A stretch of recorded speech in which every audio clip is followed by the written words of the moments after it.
Ketika makan siang beberapa hari yang lalu, sahabat dan partner bisnis saya membuka pembicaraan. Barusan gua abis ngajar di Stanford University bro, online kelas. Kelasnya 500-an orang yang hadir, kebanyakan mahasiswa S2 dan S3, plus profesor kampus. Gua lagi fire up aja tadi. Gua nantang diberondong dengan pertanyaan-pertanyaan yang sulit, bahkan itu yang gua harapkan. Emang seperti apa pertanyaan yang sulit itu bro? Seperti AUKUS, kuat. Ya itu mah makanan lu, dimana sulitnya. 6 bulan yang lalu bahkan kita sudah diskusi yang membuat kepala gue meledak. Lu seneng lagi. Dengan AUKUS, lu bilang gak kebijakan luar negeri Indonesia tuh dodol di kelas tadi? Saya bertanya. Ya enggak lah, dijawabnya dengan cepat. Kalau gue nih ya, kalau gue pasti gue bilang dodol kebijakan luar negeri negara tetangga itu. Bukan hanya kementerian terkait, tapi kebijakan ekonomi luar negeri dan kebijakan investasi dari luar negeri. Foreign direct-nya gue libas sekalian kedodolannya berkaitan dengan AUKUS. Intinya sederhana, samain aja jawaban kita negara tetangga dengan jawaban Thailand atau Malaysia. Netral. Kalau nggak berani seperti kebijakan Vietnam dan Filipina yang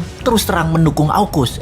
Negara tetangga tahu nggak bilangnya apa? Tidak mendukung AUKUS. Benar-benar provinsi jadinya di mata dunia negara tetangga itu. Lalu apa efeknya? Efeknya yang gue takutkan adalah kelangkaan energi terjadi di negara tetangga tersebut. Demikian saya melanjutkan dialognya yang kali ini dia yang diam. Biasa dia menyimak kesoktahuannya si bosman. Perang saat ini bergeser ke arah perang energi setelah perang cuaca dimainkan. Perang cuaca dimainkan globalis dan salah satu yang mau ambil bagian adalah para fossil oil mogul atau para oligarki minyak dunia yang merasa tertantang dengan perangnya globalis. Kegenitan sok-sokan mau memakai baterai dan anti fossil oil membuat gerah penguasa energi yang faktanya di seluruh dunia sejauh ini 80% masih menggunakan gas, minyak bumi, dan batu bara. Lalu Tiongkok sok-sokan mau memimpin dunia sisi lawannya yaitu akan menggunakan baterai, akan jadi raja baterai. Padahal 70% energi Tiongkok import yang masih pakai gas, minyak bumi, dan batu bara. Digeret lah harga batu bara ke $230 dan digeret harga gas ke harga tertinggi, kemudian digeret harga minyak mentah di atas $80. Bisa buat jedak harga BBM di negara tetangga nantinya sebentar lagi. Bukan itu aja, pastinya nggak ada dolar buat beli minyak dan gas karena stok fulus banyakan yuan jangan-jangan. Namanya juga provinsi. Makanya jangan sok-sokan anti AUKUS, netral aja, slow aja. Bisa nggak ada energi ntar di negara tetangga itu. Perang energi adalah senjata perang untuk memukul Tiongkok. Lama sudah kita menganalisa hal ini. Setelah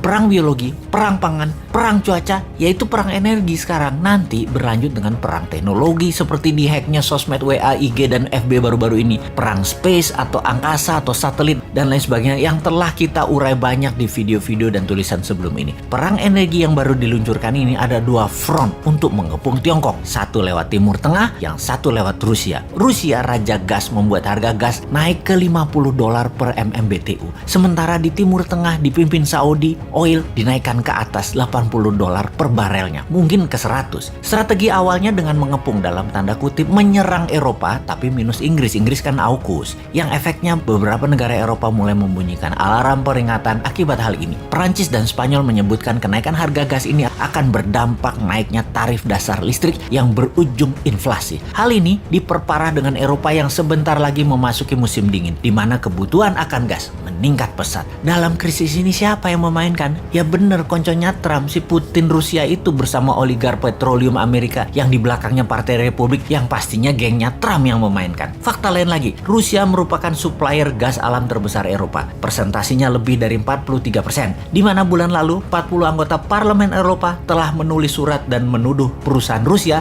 Gazprom, memanipulasi harga gas. Dalam surat tuduhan itu, para anggota parlemen itu menyebutkan bahwa berkurangnya aliran gas merupakan upaya Moskow untuk menekan Eropa agar mau mengaktifkan pipa gas Nord Stream 2. Pipa gas Nord Stream 2 yang menjalar dari Eropa ke Jerman melalui Laut Baltik itu merupakan proyek yang telah diselesaikan. Namun, Jerman menolak aktivasinya. Kremlin pun menekan dengan strategi dikuranginya pasokan aliran gas ke Eropa yang melalui Ukraina yang memaksa Jerman mau mengaktifkan pipa gas Nord Stream 2. Amerika sendiri juga ikut bereaksi dalam krisis ini. Menteri Energi Amerika Jennifer Granholm mengatakan bahwa Eropa saat ini terancam dengan adanya isu kenaikan harga gas yang dimainkan oleh Rusia.